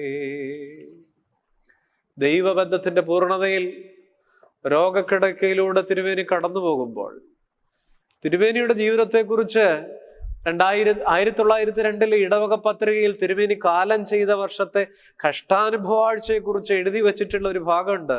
1902 ഇടവക പത്രിക. അതിങ്ങനെയാണ്: തിരുമേനി കഠിനമായ രോഗാസ്വസ്ഥ്യം കൊണ്ട് പീഡിതനായിരുന്ന അന്ത്യഘട്ടത്തിലും പള്ളിയിലെ ആരാധന ശുശ്രൂഷകളിലും മറ്റും മുടക്കം കൂടാതെ പങ്കെടുക്കണമെന്നും അവയിൽ മെത്രാൻ സ്ഥാനത്തിനടുത്ത കർമ്മങ്ങൾ സ്വയം അനുഷ്ഠിക്കണമെന്നും നിഷ്ഠയുണ്ടായിരുന്നു. തിരുമേനി കാലം ചെയ്യുന്നതിന് ഏതാനും മാസങ്ങൾക്ക് മുൻപ് കഷ്ടാനുഭവാഴ്ചയിൽ ദുഃഖവെള്ളിയാഴ്ച പള്ളി ശുശ്രൂഷയിൽ സംബന്ധിക്കുന്നതിനിടയ്ക്ക് ധൂപക്കുറ്റി വീശുക മുതലായ കർമ്മങ്ങൾ തന്നെത്താൻ നടത്തിയതിലെ ശരീരപാരവശ്യം ജനങ്ങളെ ഭയപ്പെടുത്തി. തിരുമേനി അവിടെ നിലം പതിച്ച് കാലം ചെയ്തു പോകുമെന്ന് ജനങ്ങൾക്ക് തോന്നി. പള്ളിയകത്തു കൂടിയിരുന്ന ജനം വാവിട്ടു നിലവിളിച്ചു പോയി. 1902 ഇടവക പത്രികയിൽ തിരുമേനിയുടെ അവസാനത്തെ ദുഃഖവെള്ളിയാഴ്ചയെക്കുറിച്ച് രേഖപ്പെടുത്തിയിരിക്കുന്നതാണ്. ജനം കരഞ്ഞുപോയി. ഇതൊരു ബോണ്ടിങ് ആയിരുന്നു. ദൈവാലയത്തോട്, യാഗപീഠത്തോട് ദൈവബന്ധത്തിന്റെ പൂർണ്ണത. അതുകൊണ്ടാണ് തിരുമേനി പറഞ്ഞിട്ടുള്ള മധുരമൊഴികളിൽ ഒരെണ്ണം ഈശ്വര പ്രാർത്ഥന. ഈ ലോകത്തെ പല വിധത്തിലും ദൈവത്തിന്റെ പാതാരവിന്ദങ്ങളോട് ചേർക്കുന്ന പൊന്നിൻ ചങ്ങലയത്രയും. മദ്ബഹായിൽ കയറുന്ന ശുശ്രൂഷക്കാരനും പട്ടക്കാരനുമൊക്കെ ത്രോണോസ് മുത്തുമ്പോൾ പ്രാർത്ഥിക്കും, കർത്താവേ, ഞങ്ങളുടെ പെരുന്നാളുകളെ നിന്റെ ബലിപീഠത്തിന്റെ കൊമ്പുകളോട് ചങ്ങലകളാൽ ബന്ധിക്കണമേ. അതൊരു ബോണ്ടിങ് ആണ്, ഒരിക്കലും മുറിച്ചു മാറ്റാനാകാത്ത വിധം. ഇന്നും എന്റെ മദ്ബഹായിൽ കയറിയാൽ പിന്നെ നമ്മുടെ സൗകര്യത്തിനനുസരിച്ച് ഇറങ്ങും. നമ്മൾ വളരെ പെട്ടെന്ന് വോളണ്ടറി റിട്ടയർമെന്റ് എടുക്കും. മലങ്കര സഭയിൽ നിന്ന് മദ്ബഹായ്ക്ക് അകത്തുള്ളവരെക്കാൾ കൂടുതൽ ശുശ്രൂഷകർ പുറത്തുണ്ട്. ഒരു പൊന്നിൻ ചങ്ങലയാണ് ഈ പ്രാർത്ഥന. ഇതൊരു ബന്ധമാണ്, ഒരു ബോണ്ടിങ് ആണ്. അതുകൊണ്ടാണ് തിരുമേനിയുടെ മൊഴികളിൽ ആവർത്തിക്കുന്ന 2 പദങ്ങളുണ്ട്. ഒന്ന് എല്ലായ്പ്പോഴും, 2 സദാനേരത്തും. ദൈവത്തെ മുറുകെ പിടിക്കുക. തിരുമേനിയുടെ മധുര മൊഴികൾ ധ്യാനിക്കണം. തിരുമേനി പറയുന്നു, നിത്യവും ദൈവപ്രാർത്ഥന ചെയ്യുന്നവൻ ഒരിക്കലും അസത്യവാനോ ദുർമാർഗിയോ അവിശ്വാസിയോ ഭക്തിഹീനനോ ജനദോഷിയോ സ്വാമിദ്രോഹിയോ ആയി തീരുകയില്ല. സഹോദരങ്ങളെ, ശാന്തമായി ചിന്തിക്കുക. ദൈവബന്ധത്തിന്റെ പൂർണ്ണത കണ്ടവരൊക്കെയാണ് അളവുനൂൽ മനോഹര ദേശത്ത് വീഴുക. രോഗക്കിടക്കയിൽ വിപരീതാനുഭവങ്ങളിൽ എങ്ങനെയാണ്? ഒത്തിരി മനുഷ്യരുണ്ട്. നമ്മുടെയൊക്കെ അഭിമാനമായ ഒസ്താത്യോസ് തിരുമേനി, ഗീവർഗീസ് മാർ ഒസ്താത്യോസ് തിരുമേനി, അദ്ദേഹം കാലം ചെയ്തു. കണ്ണിന്റെ സർജറി കഴിഞ്ഞ് വിശ്രമിക്കുമ്പോഴാണ് വചനം തിരുവചനം എന്ന് പറയുന്ന പുസ്തകം എഴുതുന്നത്. ഹൃദയരോഗവുമായി ബന്ധപ്പെട്ട് വിശ്രമിക്കുമ്പോഴാണ് മാഫിയ സോഫിയ ഗ്ലോറിയ ആ പുസ്തകം എഴുതുന്നത്. 2 ബെസ്റ്റ് സെല്ലറാണ്. രോഗക്കിടക്കയിൽ പോലും പുലർത്തുന്ന ആ ഒരു പോസിറ്റിവിറ്റി. നമ്മുടെ പ്രിയപ്പെട്ട TJ ജോഷുവ അച്ഛൻ രോഗക്കിടക്കയിൽ ക്യാൻസർ വേദനയിൽ കിടക്കുമ്പോഴാണ് മൗനിയായ 7 ദിനങ്ങളും മരണത്തോട് മുഖാമുഖം ദൈവമേ നീ എൻ്റെ ദൈവം ഈ പുസ്തകങ്ങളൊക്കെ എഴുതുന്നത്. അടുത്ത കാലത്ത് വിശ്വവിഖ്യാതമായ ഒരു പുസ്തകമുണ്ട്, നിങ്ങൾക്കറിയാമോ? റാൻഡി പോഷിന്റെ ലാസ്റ്റ് ലെക്ചർ, അന്ത്യ പ്രഭാഷണം. DC ബുക്സ് അത് പ്രസിദ്ധീകരിച്ചിട്ടുണ്ട്. എന്നെ കേൾക്കുന്നവരൊക്കെ അത് വായിച്ചിട്ടുണ്ടാവും. അമേരിക്കയിലെ ഒരു മനുഷ്യനാണ്. പാൻക്രിയാസിന് ക്യാൻസർ വന്നിട്ട് അദ്ദേഹം പ്രഭാഷണ വേദികളിൽ ഇറങ്ങിയിട്ടില്ല. ആ പുസ്തകം, അദ്ദേഹത്തിന്റെ പ്രഭാഷണങ്ങളാണ് ലാസ്റ്റ് ലെക്ചർ. ഇന്ന് ഏറ്റവും ബെസ്റ്റ് സെല്ലറായ ഒരു പുസ്തകമാണ്. അദ്ദേഹം അവസാനം മരിക്കുന്നൊരു പ്രഭാഷണ വേദിയിൽ വീണാണ്. അന്ത്യപ്രഭാഷണം. രോഗക്കിടക്കകളെ സർഗാത്മകമാക്കുന്ന മലയാളത്തിലെ പ്രസിദ്ധനായ എഴുത്തുകാരൻ NN കക്കാട്, അദ്ദേഹത്തിന്റെ സഫലമീ യാത്ര എന്നൊക്കെ പറയുന്ന കവിത വായിച്ചിട്ടില്ലാത്തവരുണ്ടാകില്ല. 1927 ജനിച്ച 1987 മരിച്ച NN കക്കാട്. അദ്ദേഹം അർബുദ രോഗബാധിതനായി കഴിയുമ്പോഴാണ്, മോഹഭംഗങ്ങളുടെ കിടക്കയിൽ കിടക്കുമ്പോഴാണ് ജീവിതത്തെക്കുറിച്ച് അദ്ദേഹം എഴുതിയത്. മരണം കാത്തു കിടക്കുമ്പോൾ സഫലമീ യാത്ര, ക്യാൻസർ കിടക്കയിൽ കിടക്കുമ്പോൾ അദ്ദേഹം എഴുതി വെച്ചു, ആതിരവരും നേരം ഒരുമിച്ചു കൈകൾ കോർത്തെതിരേൽക്കണം നമുക്കിക്കുറി. ധനുമാസത്തിൽ വരാനിരിക്കുന്ന തിരുവാതിരയെ സ്വപ്നം കണ്ടാണ് അദ്ദേഹം എഴുതിയത്. ആതിരവരും നേരം ഒരുമിച്ചു കൈകൾ കോർത്തെതിരേൽക്കണം നമുക്കിക്കുറി. വരും കൊല്ലമാരെന്നുമെന്തെന്നും ആർക്കറിയാം. അതുകൊണ്ട് ഇന്നിനെ സമൃദ്ധമാക്കുക. വരും കൊല്ലം ആരെന്നും എന്തെന്നും ആർക്കറിയാം. അദ്ദേഹം മനോഹരമായിട്ട്, നമുക്കൊന്ന് കണ്ണു നനയാതെ അത് വായിക്കാനൊക്കില്ല, അദ്ദേഹം എഴുതുന്നുണ്ട്, എന്ത് നിൻമിഴീണ തുളുമ്പുന്നുവോ സഖീ, ചന്തം നിറയ്ക്കുകീ ശിഷ്ടദിനങ്ങൾ. ജീവിതത്തില് ഇനി ഇത്ര ദിവസങ്ങളെ ഉള്ളെങ്കിൽ പോലും ആ ജീവിതത്തെ ചന്തം നിറയ്ക്കുക, ജീവിതത്തിന്റെ പ്രസന്റിനെ പ്രസാദാത്മകമാക്കുക. അദ്ദേഹം എഴുതി, പിന്നെ ഓരോ തളിരിനും പൂവിനും കായ് വരും, അപ്പോഴാരെന്നും എന്തെന്നും ആർക്കറിയാം, സഫലമീ യാത്ര. ജീവിതത്തെക്കുറിച്ച് പാടാനാകുമോ? ഒരുപക്ഷെ രോഗക്കിടക്കയുണ്ട്, ഒരുപക്ഷെ വേദനയുടെ നെരിപ്പോടുകളുണ്ട്, സങ്കടങ്ങളുടെ താഴ്വരയുണ്ട്. പാടാനാകുമോ? സ്വന്തം ജീവിതത്തെ നോക്കി എനിക്ക് നിങ്ങൾക്കും ഹാ സഫലമീ യാത്ര. അദ്ദേഹം അന്ന് അർബുദത്തെ അതിജീവിച്ചു. അത് കഴിഞ്ഞ് അദ്ദേഹം കുറെ നാളുകൂടെ ജീവിച്ചു. 18-ാം നൂറ്റാണ്ടിൽ ജീവിച്ചിരുന്ന ഒരു മനുഷ്യനെ കുറിച്ച് സൂചിപ്പിക്കട്ടെ. 48 വർഷം ജീവിച്ചിരുന്നിട്ടുള്ളൂ. ഫിലിപ്പ് ഡോട്ട്ബ്രിഡ്ജ് എന്നാണ് ആ മനുഷ്യന്റെ പേര്. ഇവിടെയല്ല, പുറത്തുള്ളയാളാണ്. നിത്യം രോഗിയായിരുന്നു. ക്ഷയരോഗിയായ മനുഷ്യനാണ്. ക്ഷയരോഗത്തിന്റെ കാഠിന്യം കൊണ്ട് കിടക്കയിൽ വീണുപോയ മനുഷ്യനാണ്. 48-ാമത്തെ വയസ്സിലെ രോഗത്തിൽ അദ്ദേഹം മരിച്ചു. 18-ാം നൂറ്റാണ്ടിൽ ഇംഗ്ലീഷ് ഗാനരചയിതാക്കളിൽ മുൻപനാണ് അദ്ദേഹം, ഫിലിപ്പ് ഡോട്ട്ബ്രിഡ്ജ്. ക്ഷയരോഗത്തിൽ അദ്ദേഹം വീണ് കിടക്കുമ്പോൾ ഭക്തനായ മനുഷ്യൻ ചുമച്ചും ചുമച്ചും പിന്നെയും ചുമച്ചും ജീവിതത്തിന്റെ ആ രോഗക്കിടക്കയിൽ കൂടെ പോകുമ്പോഴാണ് അദ്ദേഹം എഴുതിയത്, എന്റെ രക്ഷകാ. എല്ലാവർക്കും അറിയാവുന്ന പാട്ട്. എൻ ദൈവമേ നിന്നീലായ നാൾ ഭാഗ്യമേ, എന്നുള്ളത്തിൻ സന്തോഷത്തെ നിത്യവും കീർത്തിച്ചിടട്ടെ.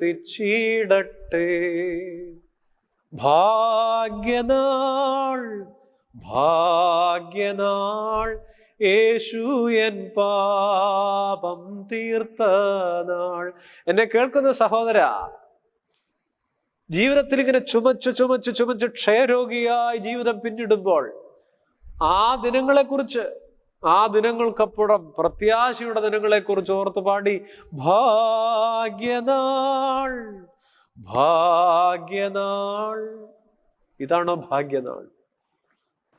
എന്താണ് ഈ ഭാഗ്യനാൾ? ഈ പ്രസിദ്ധമായ ഗീതത്തിന്റെ തർജ്ജമയുണ്ടായി. ബ്രിട്ടീഷ് രാജകുടുംബത്തിലെ കുട്ടികളുടെ സ്ഥിരീകരണ ശുശ്രൂഷയിലും മെത്തഡിസ്റ്റ് ബാപ്റ്റിസ്റ്റ് സഭകളിലൊക്കെ സ്നാന സമയത്ത്, മാമോദീസ സമയത്തുമൊക്കെ ഈ പാട്ട് പാടാറുണ്ട്. ജീവിതത്തിന്റെ രോഗക്കിടക്കുകളിൽ പ്രശസ്തനായ ഐറിഷ് കവി തോമസ് മൂറിന്റെ ജീവിതത്തിൽ രണ്ട് പെൺമക്കളും മരിച്ചു.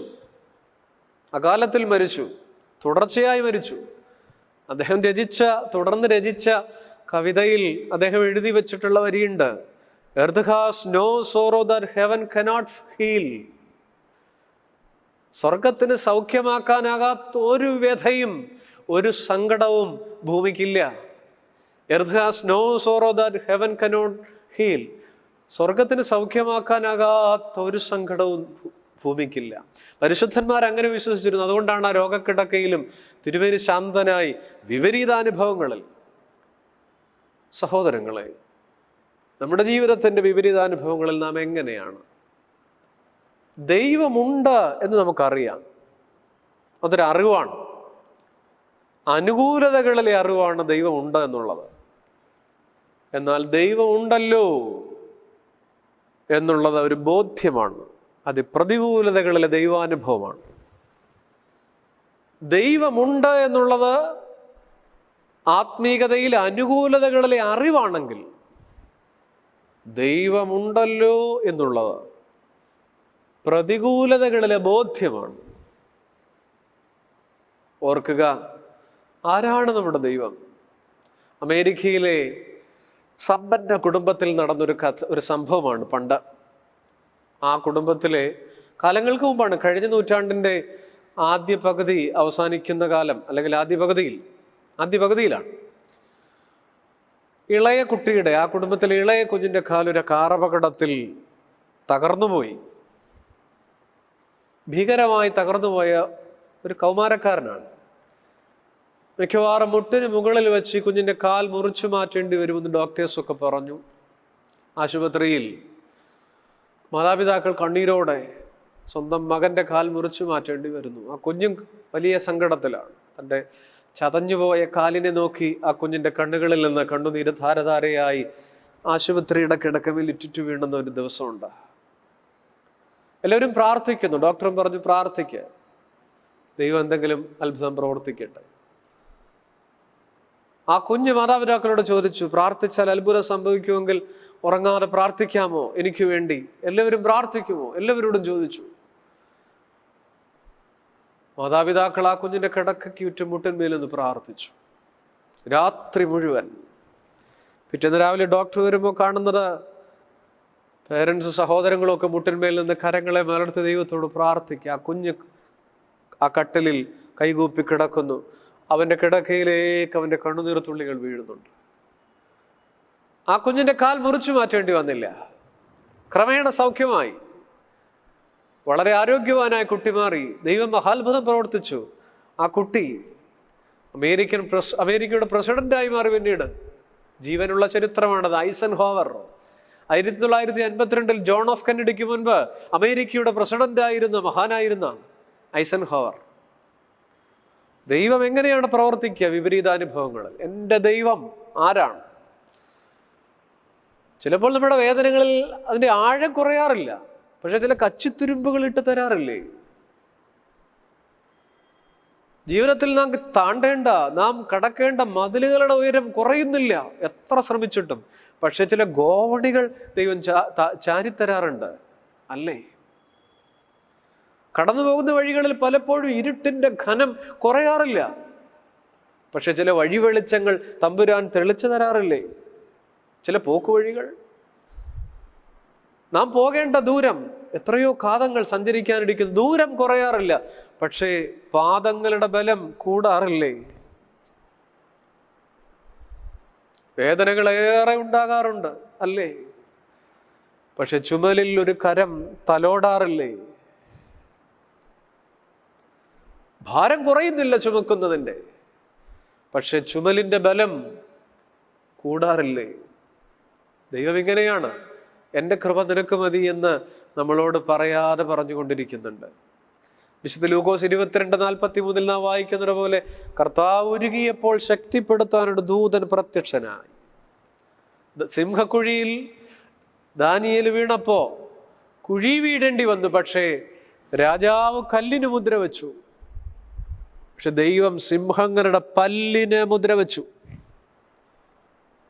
ദൈവം ഇങ്ങനെയാണ്. ദൈവബന്ധത്തിന്റെ പൂർണ്ണതയിലൂടെ കടന്നുപോയവരാണ് പരിശുദ്ധന്മാർ. അവരത് കണ്ടവരാണ്. ആർക്കാണ് അളവ് നൂൽ മനോഹര ദേശത്ത് വീണത്? ഒന്ന്, ജീവിതത്തെ സത്ത കൊണ്ട് മറ്റുള്ളവരെ, പ്രപഞ്ചത്തെ സ്വാധീനിച്ചവർ, അവരാണ് വിശുദ്ധന്മാർ. രണ്ട്, ദൈവബന്ധത്തിന്റെ പൂർണ്ണതയിലേക്ക് വിപരീതാനുഭവങ്ങളിൽ ദൈവം ഉണ്ടല്ലോ എന്ന് പറയുമോ? മൂന്ന്, അളവ് നൂൽ മനോഹര ദേശത്ത് വീണവരുടെ മൂന്നാമത്തെ പ്രത്യേകത, അവർ മനുഷ്യരായിരുന്നു, പക്ഷേ അതിശയകരമായ ആറാം ഇന്ദ്രിയം തുറക്കപ്പെട്ടവർ. A miraculous sixth sense. അതിശയകരമായ ആറാം ഇന്ദ്രിയം. ഗ്രിഗോറിയ, നാം ധ്യാനിക്കുന്ന പരിശുദ്ധൻ ഗ്രിഗോറിയോസ് ആണല്ലോ. ഗ്രിഗോറിയ എന്ന വാക്കിന്റെ അർത്ഥം ഉണർവ് എന്നാണ്. ഉറക്കത്തിലും സൂക്ഷിക്കുന്ന ഒരു ജാഗ്രത. പ്രപഞ്ചത്തിന് ഒരു പ്രത്യേകതയുണ്ട്. ദൈവം ചിലർക്ക് അത് നൽകും, ഒരു വല്ലാത്ത ഉണർവ്. ജീവജാലങ്ങൾക്ക് പോലും കൊടുക്കും. കാട്ടുതീക്ക് മുൻപ് കാട്ടിലെ സിംഹങ്ങൾക്ക് അത് സെൻസ് ചെയ്യില്ല, പക്ഷേ കാട്ടിലെ കിളികൾ കൂട്ടത്തോടെ ചിലയ്ക്കും. ആദ്യം തിരിച്ചറിയുന്നത് കാട്ടുതീ ഉണ്ടാകുമ്പോൾ കാട്ടിലെ പക്ഷികളാണ്. ഭൂകമ്പത്തിന് മുമ്പ് കാട്ടിലെ മഹാരാജനറിയില്ല, നാട്ടിലെ ഇരിക്കുമ്പോൾ ആ വീട്ടിലെ ഡോക്ടറേറ്റുള്ള അച്ചായന് മനസ്സിലാവത്തില്ല, പക്ഷെ അക്വേറിയത്തിലെ മത്സ്യങ്ങൾ ആദ്യം ഇളകും. ദൈവം ആറാം ഇന്ദ്രിയം കൊടുക്കും പലർക്കും. മനുഷ്യന് ഒരു ആന്തരിക കണ്ണും ആറാം ഇന്ദ്രിയവും കൊടുത്തിട്ടുണ്ട്. പരിശുദ്ധ മാർത്തോമാ ശ്ലീഹായുടെ പെരുന്നാളിൽ മാർത്തോമാ ശ്ലീഹായുടെ സെതറ വായിക്കുമ്പോൾ, ദൈവമായ കർത്താവേ, മാർത്തോമാ ശ്ലീഹായെ പോലെ ആന്തരിക കണ്ണുകളാൽ നിന്നെ കാണുവാനും തിരുമുറിവുകളെ പരിശോധിക്കുവാനും ഞങ്ങളെ സഹായിക്കണമേ. ആന്തരിക കണ്ണുകൾ കൊണ്ട് തമ്പുരാനെ കാണാൻ പരിശുദ്ധന്മാർക്ക് കൊടുത്ത ആറാം ഇന്ദ്രിയം. അതുകൊണ്ടാണ് എത്ര അനുഭവങ്ങൾ. ഉൽപ്പത്തി പുസ്തകം 22 അറിയില്ലേ? മൊറിയാമല കയറുന്ന അബ്രഹാം ആറാം ഇന്ദ്രിയം തുറന്നു കൊടുത്തു ദൈവം. യഹോവ കരുതിക്കൊള്ളും, ദൈവം കരുതിക്കൊള്ളും. പത്മോസ് ദ്വീപിൽ യോഹന്നാൻ ശ്ലീഹ പറയുന്നുണ്ട്, ഒരു വാതിൽ തുറന്നു വെച്ചിരിക്കുന്നു. ദ്വീപിൽപ്പെട്ടയാളാ പറയുന്നത്. ചുറ്റും വഴിയടയുമ്പോഴും പുറത്തൊരു വാതിൽ കാണുന്നവനാണ് വിശുദ്ധൻ. അതാർക്കും അടച്ചുകൂടാ. കണ്ടാലും ഒരു വാതിൽ തുറന്നു വച്ചിരിക്കുന്നു. തടവറയിൽ കിടക്കുന്ന ജോസഫിന് ആറാം ഇന്ദ്രിയം തുറന്നു കൊടുത്തപ്പോഴാണ് സ്വപ്നങ്ങൾ വ്യാഖ്യാനിക്കപ്പെട്ടത്. തടവറയിൽ കിടക്കുന്ന ദാനിയേലിന് ആറാം ഇന്ദ്രിയം തുറക്കപ്പെട്ടപ്പോഴാണ് രാജാവിന്റെ പോലും സ്വപ്നങ്ങൾ വ്യാഖ്യാനിച്ചത്. വിശുദ്ധ ബൈബിൾ പറയുന്നു, ചരിത്രം ഒത്തിരിയുണ്ട്. ഒരാറാമിന്ദ്രിയം പരിശുദ്ധന്മാർക്കുണ്ട്. അതുകൊണ്ടാണ് പരിശുദ്ധ പരിമല തിരുമേനിയുടെ ജീവിതത്തിൽ തന്നെ എത്രയോ സംഭവമുണ്ട്. വീയപുരം പള്ളിയിൽ താൻ വിവാഹം ആശീർവദിച്ചു കൊണ്ടിരിക്കെ വധൂവരന്മാരിൽ ആരുടെ ഒരാളുടെ മോതിരം തറയിൽ വീണപ്പോൾ ജനത്തിൻ്റെ പിറുപിറുപ്പ് കണ്ടപ്പോൾ, ഇന്നാണെങ്കിൽ അത് വാട്സാപ്പിൽ വന്നേനെ, നിങ്ങൾ ഭാരപ്പെടേണ്ട, നാം ഇനിമേലിൽ ഒരു വിവാഹം ആശീർവദിക്കുകയില്ല എന്ന് നമ്മുടെ തിരുമേനി കൽപ്പിച്ചില്ലേ? പിന്നീട് തിരുമേനി ഒരു വിവാഹവും ആശീർവദിച്ചിട്ടില്ലല്ലോ. മരണത്തെ മുന്നിൽ കണ്ടു. തിമിർത്തു പെയ്യുന്ന തുലാം 18 രാത്രി മഴയത്ത് തീയതി ഇന്ന് എത്രയായി എന്ന് ആരാഞ്ഞറിയുമ്പോൾ ഇന്ന് 18 ഉത്തരം പറഞ്ഞ് പ്രിയപ്പെട്ടവരോട് ഇനി 2 ദിവസം കൂടി വേദന സഹിക്കണമല്ലോ എന്ന് പറഞ്ഞതും 21-ാം തീയതി നടക്കേണ്ട മരണത്തെ മുൻകണ്ടുകൊണ്ടല്ലേ ഒരാറാമിന്ദ്രിയം? മരണത്തിന് ദിനങ്ങൾക്ക് മുമ്പ് ഇവിടെ ഒരു നിധിയുണ്ട് എന്ന് പുണ്യവാൻ പറഞ്ഞില്ലേ? അതൊരു നിധിയായി, പരിമലയ്ക്കൊരു നിധി വിളയുന്ന ഭണ്ഡാരമായി മാറിയില്ലേ? പാളയം പള്ളിയുടെ മുറ്റത്ത് തൻ്റെ കയ്യിലിരുന്ന മരക്കുരിശ് കൊണ്ട് ആകാശത്തെ സൂര്യനെ നോക്കിയപ്പോൾ ഡിക്രൂസായിപ്പ് പോലും വിളറി വെളുത്തുപോയി. സൂര്യനെ പെട്ടെന്ന് മറച്ച, പകലോനെ മറച്ച കാർമേഘം എന്തോ ഒരു ആറാമിന്ദ്രിയം യോശുവ സൂര്യചന്ദ്രന്മാരെ നിശ്ചലമാക്കിയതുപോലെ, ഏലിയാവ് ആകാശത്തെ മഴ പെയ്ച്ചതുപോലെ ഇവിടെ ഇതാ പരിമല പുണ്യവാൻ മലങ്കരയുടെ ചരിത്രത്തിൽ കോൾമയിർ കൊള്ളുന്ന ജീവിതാനുഭവങ്ങൾ. പ്രപഞ്ചത്തിൽ ഇങ്ങനെ ഒത്തിരി ഉദാഹരണങ്ങളുണ്ട്. വിശുദ്ധന്മാരുടെ ജീവിതത്തിൽ തിപ്സിലെ പൗലോസിൻ്റെയൊക്കെ ചരിത്രം പഠിക്കുമ്പോൾ അദ്ദേഹത്തെ സംസ്കരിക്കാൻ കുഴിയെടുത്തത് സിംഹങ്ങളാണെന്നാണ്. ആ മഹാമുനിയെ, ആ വലിയ പിതാവിനെ, തിപ്സിലെ പൗലോസ് സന്യാസി പിതാക്കന്മാരിൽ ഒരാളാണ്. 5-ാം നൂറ്റാണ്ടിൽ ജീവിച്ചിരുന്ന ജെറോം പിതാവിൻ്റെ ചിത്രം കണ്ടാൽ ജെറോം പിതാവിൻ്റെ കാൽക്കൽ ഉരുമ്മിക്കിടക്കുന്ന ഒരു സിംഹത്തിൻ്റെ ചിത്രം കൂടെ കാണാം. ഒരു ദിവസം ഈ ജെറോം പിതാവ് ജീവിച്ചിരുന്ന ആശ്രമത്തിൻ്റെ വാതിക്കലൊരു അലറി വിളിക്കുന്ന സിംഹത്തെ കണ്ടു. ഈ ജെറോം പിതാവ് ചെന്നപ്പോൾ ആ സിംഹത്തിൻ്റെ കാലിലൊരു മുള്ളുണ്ട്. ആ മുള്ളു വലിച്ചൂരിക്കളെ. അന്ന് മുതൽ ഈ ആശ്രമത്തിൽ സിംഹമുണ്ട്. സഹചാരിയായി, പിതാവിൻ്റെ സഹചാരിയായി. അതിൻ്റെ പുറകിലൊക്കെ പിന്നീട് ചരിത്രമുണ്ട്. ആ സിംഹം വിട്ടുമാറാതെ പ്രപഞ്ചത്തെ പോലും വന്യമൃഗങ്ങളെ പോലും സ്വാധീനവൽക്കരിക്കുന്ന ഒരാറാമിന്ദ്രിയത്തിൻ്റെ, ഒരു അതീന്ദ്രിയ ജ്ഞാനത്തിൻ്റെ കണ്ണുകൾ പരിശുദ്ധന്മാരുടെ ജീവിതത്തിലുണ്ട്. നമ്മുടെ പിതാക്കന്മാർക്കൊക്കെ ഉണ്ട്. 1951 പരിശുദ്ധ ഗീവർഗീസ് ദിയൻ ബാവായുടെ ഒരു കാര്യമുണ്ട്. പരിശുദ്ധ ഗീവർഗീസ് ദിയൻ ബാവ കൊൽക്കട്ടയിൽ വെച്ച്, ബാവായുടെ ജീവിതത്തിൽ അന്ന് വ്യവഹാരം നടക്കുന്ന കാലമാണ്. ഏത് യാത്രയിലാണെങ്കിലും പരിശുദ്ധ ബാവ രാത്രി 12 മണിക്ക് എഴുന്നേറ്റ് പാതിരാ പ്രാർത്ഥന നടത്തും. രഹസ്യ പ്രാർത്ഥന മുഴുവൻ പൂർത്തിയാക്കും. ഒരു ദിവസം ഇങ്ങനെ നേരം വെളുത്തപ്പോൾ തിരുമേനി പറഞ്ഞു അത്രേ, മറ്റന്നാൾ കേസിൻ്റെ വിധിയാണല്ലോ, നമ്മൾ തോറ്റുപോകും. എന്നാൽ ഒരു പോയിന്റിൽ അവസാനം ജയിക്കും. ആർക്കൊന്നും മനസ്സിലായില്ല. വിധി വരാൻ പോകുന്നതേ ഉള്ളൂ. മറ്റന്നാൾ, ഒരു ദിവസം രാവിലെ എഴുന്നേറ്റ് പറയുകയാണ്, മറ്റന്നാൾ കേസിൻ്റെ വിധിയാണല്ലോ, നമ്മൾ തോറ്റുപോകും. എന്നാൽ ഒരു പോയിന്റിൽ അവസാനം ജയിക്കും. അതൊരു സ്വപ്നം കണ്ടതായാണ് ബാബ പറഞ്ഞത്. ഇത് തോമാമാർ ദിവനാസ്യോസ് തിരുമേനിയോടാണ് പറഞ്ഞതത്രേ. അടുത്ത ദിവസം കഴിഞ്ഞു, കമ്പി കിട്ടി, കേസ് തോറ്റു. മുന്നമേ തിരുമേനി സ്വപ്നത്തിൽ കണ്ടു. തിരുമേനി പറഞ്ഞു, ഞാൻ പറഞ്ഞില്ലേ തോൽക്കുമെന്ന്. ഒരു പോയിന്റ് ഉണ്ട്. ഒടുവിൽ സുപ്രീം കോർട്ടിൽ ഇത് അപ്പീൽ പോയി വാദം കേട്ടു. 58 പ്രധാനപ്പെട്ട വിധിയെക്കുറിച്ചാണ് പറഞ്ഞു വരുന്നത്. ബാരിസ്റ്റർ MK നമ്പ്യാർ റെസ് ജുഡിക്കാറ്റ എന്ന പോയിന്റ് ഉന്നയിച്ചു എന്നാണ്. വിധി സുപ്രീം കോർട്ട് റദ്ദാക്കി, പഴയ വിധി. ആ ഒരു പോയിന്റിൽ 1958 മലങ്കര സഭയിൽ സമാധാനം ഉണ്ടായി. 7 വർഷം ബാബ ധൈര്യമായിരുന്നു, നിരാശപ്പെട്ടില്ല, സത്യം ജയിക്കുമെന്ന് ഉരുവിട്ടു. നാട്ടിലേക്ക് അയച്ച കമ്പി സന്ദേശത്തിൽ പറഞ്ഞു, ചെറിയ ആട്ടിൻകൂട്ടമേ ഭയപ്പെടേണ്ട, വെള്ളിയാഴ്ച ക്രൂശിക്കപ്പെട്ട സത്യം ഞായറാഴ്ച ഉയർത്തെഴുന്നേൽക്കും. ചില ദർശനങ്ങൾക്ക്, ചില സ്വപ്നങ്ങൾക്ക് അങ്ങനെയാണ്. പിതാക്കന്മാർക്ക് ദൈവം അത് കൊടുത്തിട്ടുണ്ട്. ഓർക്കുക, ജീവിതത്തിൻ്റെ വേദനകളിൽ, ജീവിതത്തിൻ്റെ പ്രതിസന്ധികളിലും ഒരു അകക്കണ്ണ് തുറന്നു പിടിച്ചിരുന്നു പരിശുദ്ധന്മാർ.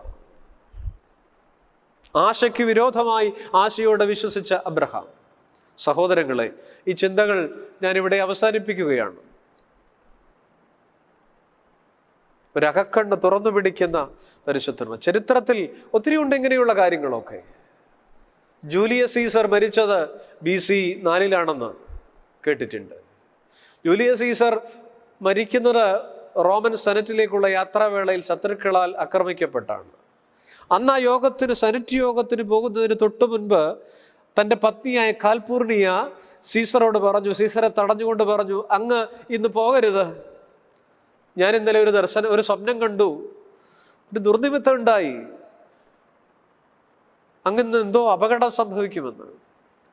സീസർ അവഗണിച്ചു, ചിരിച്ചുകൊണ്ട് ഭാര്യയുടെ സ്വപ്നത്തെ അവഗണിച്ചു. ആ യാത്രയിലാണ് മരണം. ഷേക്സ്പിയർ മനോഹരമായിട്ട് എഴുതി വെച്ചിട്ടുണ്ട് അതിനെക്കുറിച്ച്. ഇനി സീസർ പറഞ്ഞത്രേ, ഇനി റോമൻ സെനറ്റ് കൂടുന്നത് എൻ്റെ പ്രിയപത്നി കാൽപൂർണിയയ്ക്ക് മനോഹരമായ സ്വപ്നങ്ങൾ കാണാൻ കഴിഞ്ഞതിന് ശേഷം മാത്രം മതി എന്ന് എൻ്റെ സഹപ്രവർത്തകരോട് ഞാൻ എങ്ങനെ പറയും? വളരെ സരസമായി ഷേക്സ്പിയർ അത് എഴുതി വച്ചിട്ടുണ്ട്. ഞാൻ പറഞ്ഞു വന്നത്, ഒരു ആറാമിന്ദ്രിയം, ഒരു അതീന്ദ്രിയ ജ്ഞാനത്തിൻ്റെ കാഴ്ച ചില നേരങ്ങളിൽ മനുഷ്യന് തരും. പരിശുദ്ധന്മാർക്കത് ഇരട്ടിയായി കൊടുത്തിരുന്നു. പരിമല തിരുമേനിയുടെ ജീവിതത്തിൽ എണ്ണം പറഞ്ഞ സംഭവങ്ങളുണ്ട്. പക്ഷികളുടെ പോലും ഭാഷ വശമായിരുന്നു എന്നാണ് ചരിത്രം പറയുക. ദൈവമേ, വിശുദ്ധന്മാരുടെ ജീവിതം അളവുനൂൽ മനോഹര ദേശത്ത് വീണതുപോലെയാണെങ്കിൽ അവരുടെ പ്രത്യേകതകൾ നാം ഇന്ന് ധ്യാനിക്കുന്നു. ജീവിതം കൊണ്ട് സത്ത കൊണ്ട് സ്വാധീനിച്ച പരിശുദ്ധന്മാർ അവശേഷിപ്പുകൾ തിരുശേഷിപ്പുകളാകുമോ? രണ്ടാമത്, അവരുടെ ദൈവബന്ധത്തിന്റെ പൂർണ്ണത അനുകൂലതകളിലെ ദൈവാഭിമുഖ്യമല്ല, വിപരീതാനുഭവങ്ങളിലെ ദൈവാനുഭവമാണ് വിശുദ്ധന്മാരുടെ ആത്മീകാനുഭവം, വിശുദ്ധന്മാരുടെ ദൈവബന്ധം. 3, അതിശയകരമായ ഒരാറാമിന്ദ്രിയം, a miraculous sixth sense. Parumala തിരുമേനിയെക്കുറിച്ച് നമുക്ക് ചിന്തിക്കും തോറും വീണ്ടും വീണ്ടും നമ്മുടെ ചിന്തകളിലേക്ക് ഓടിയെത്തുന്ന, ഞാൻ ആദ്യം പറഞ്ഞതുപോലെ ഏകർഷി, സൂര്യനെ പോലെ സമാനതകളില്ലാത്ത ഒരു പ്രതിഭാസം. തിരുമേനിയുടെ ഓർമ്മ, മധ്യസ്ഥത നമുക്ക് വാഴ്വിനായി തീരട്ടെ. ഈ നിമിഷങ്ങളിൽ ശ്രദ്ധയോടെ കേട്ടിരുന്ന എല്ലാവർക്കും സ്നേഹവന്ദനം. MGM മൂവ്മെന്റിന്റെ എല്ലാ പ്രവർത്തനങ്ങളും അനുഗ്രഹകരമായി മുന്നോട്ട് പോകാൻ സർവശക്തൻ തുണയ്ക്കട്ടെ എന്ന് പ്രാർത്ഥിക്കുന്നു. ദൈവം നമ്മെ അനുഗ്രഹിക്കട്ടെ.